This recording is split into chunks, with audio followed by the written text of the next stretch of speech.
Real estate Amaravati పేరుతో పూర్తిగా real estate business Chandrababu Naidu గారు చేస్తున్నారు అనే దానికి ఇదే ఒక పెద్ద ఉదాహరణ అని చెప్పి సిఆర్డీఏ భవనం అమరావతిలో తొలిగా ప్రారంభిస్తూ ఉన్నారు. పురపాలక శాఖ, పట్టణాభివృద్ధి శాఖ అన్నీ కలిసి అక్కడ పనిచేస్తున్నాయని చెప్పారు. తొలి భవనం కాబట్టి అది తక్కువ వ్యయంతో చేస్తే బాగుండదని అనుకున్నారేమో. చదరపు అడుగు రికార్డు స్థాయిలో 11,002 రూపాయల 64 పైసలు. G+7 అన్నమాట, 7 అంతస్తులు. మొత్తం 3,07,326 చదరపు అడుగులు. భవనానికి ఏకంగా 338,14,00,000 రూపాయలతో ఈ భవనాన్ని ప్రారంభిస్తున్నారనంటే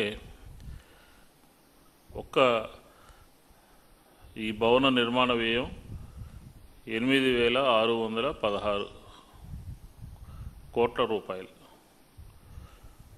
లోపల ఇంటర్నల్ ఫినిషింగ్ కానీ, అలాగే ఫంబ్లింగ్ వర్కులు కానీ, మెకానికల్ ఎలక్ట్రికల్ వర్క్స్ కానీ, ఇన్ఫర్మేషన్ కమ్యూనికేషన్కి సంబంధించినటువంటిది కానీ, ఇలా మొత్తం అంతా కలుపుకుంటూ పోతే 11,000 రూపాయలకు సంబంధించినటువంటి 11,000 కోట్ల రూపాయలకు సంబంధించినటువంటి కార్యక్రమం. అంతర్జాతీయ ప్రమాణాలతో రాజధాని నిర్మిస్తామని చెప్తున్నటువంటి సీఎం చంద్రబాబు గారు అమరావతిని ఖరీదైన ప్రాంతంగా భావిస్తూ ఉన్నారు. అందుకే దేశంలో, ప్రపంచంలో అక్కడ భవనాల కోసం, రోడ్ల కోసం ఎక్కడా లేని విధంగా, ఇంకా చెప్పాలంటే దేశంలోనూ ప్రపంచంలోనూ ఎక్కడా లేని విధంగా అత్యంత ఖరీదైనటువంటి ప్రాంతాలకి పోటీ పడే విధంగా దీని అంచనా పెంచి నిర్మాణాలు చేస్తున్నారు.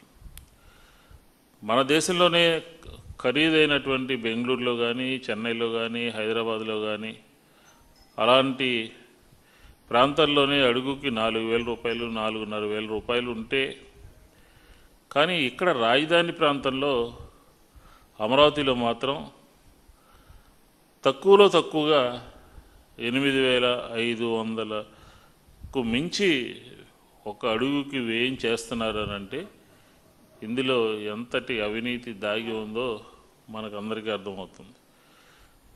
ఇదొక రాష్ట్ర ప్రభుత్వము, చంద్రబాబు నాయుడు గారి అవినీతికి ఇదొక కీలకమైనటువంటి ఘట్టం. కేవలం అప్పు చేసి అడ్డగోలుగా వ్యయం చేస్తూ రాజధానిలో భవనాలు నిర్మిస్తూ ఉన్నారు. అసలు సిఆర్డీఏ భవనం అంటున్నారు. సిఆర్డీఏలో ఎంతమంది సిబ్బంది ఉంటారు, ఆ సంస్థలో ఎంతమంది అక్కడ పనిచేస్తారు, మున్సిపల్ శాఖలో ఉన్నటువంటి ఉద్యోగస్తులు ఎంతమంది ఉంటారు, అక్కడ బిల్డింగ్ కావాలని దాని ఖచ్చితమైనటువంటి అంచనాలు కాకుండా లక్షల చదరపు అడుగులు నిర్మాణాలు చేపట్టి ఒక రికార్డు స్థాయిలో 100 కోట్ల వ్యయం చేస్తూ ఉన్నారు. అంత అవసరమా అని చెప్పని అడుగుతూ ఉన్నాం. రాజుల సొమ్ము రాళ్లపాలు అన్నట్టుగానే అనే నానుడు ఒకటి ఉంది. అది ఇప్పుడు కాస్త ప్రజల సొమ్ము పాలకుల పాలు అన్నట్లుగా మారిపోయింది.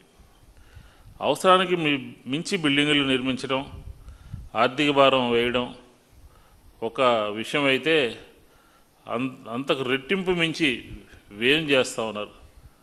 పైగా భవనాల నిర్మాణం, దాని వ్యయం అది తెలిసి మనకు కదా. అనుత్పాదక రంగం అంటే వాటి వల్ల భవిష్యత్తులో ఎలాంటి ఆర్థిక ప్రయోజనాలు ఉండవు. పైగా వాటి నిర్వహణ వ్యయం కూడా ఒక సవాలు కింద ఉంటుంది.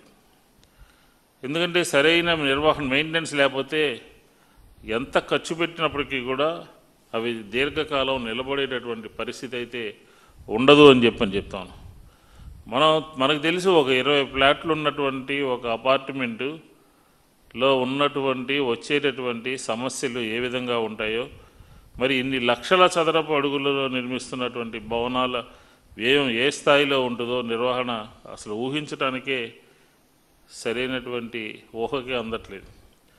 భవిష్యత్తులో ప్రభుత్వం మీద దీని మూలంగా భారం పడేటటువంటి పరిస్థితి ఉంటుంది.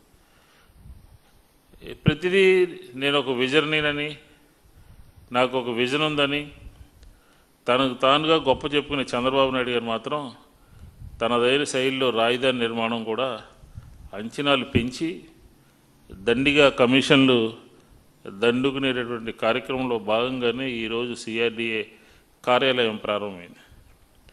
అది కేవలం వెలగపూడిలో రాజధాని 1,151 కోట్ల వ్యయంతో 6 లక్షల చదరపు అడుగుల్లో 2016లో తాత్కాలికమైనటువంటి సచివాలయాన్ని నిర్మించారు. అదే ఇప్పుడు శాశ్వత సచివాలయం హెచ్ఓడి కార్యాలయాల కోసం అమరావతి ప్రాంతంలో 52,90,426 చదరపు అడుగులతో నిర్మిస్తున్నారని అంటే,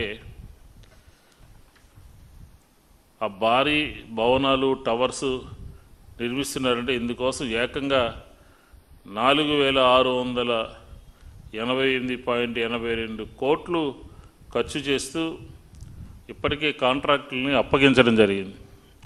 సచివాలయంలో ఎక్కువ వేసుకున్నా కూడా 3,000 మంది కన్నా ఎక్కువ పనిచేసేటటువంటి పరిస్థితి అయితే ఉండదు.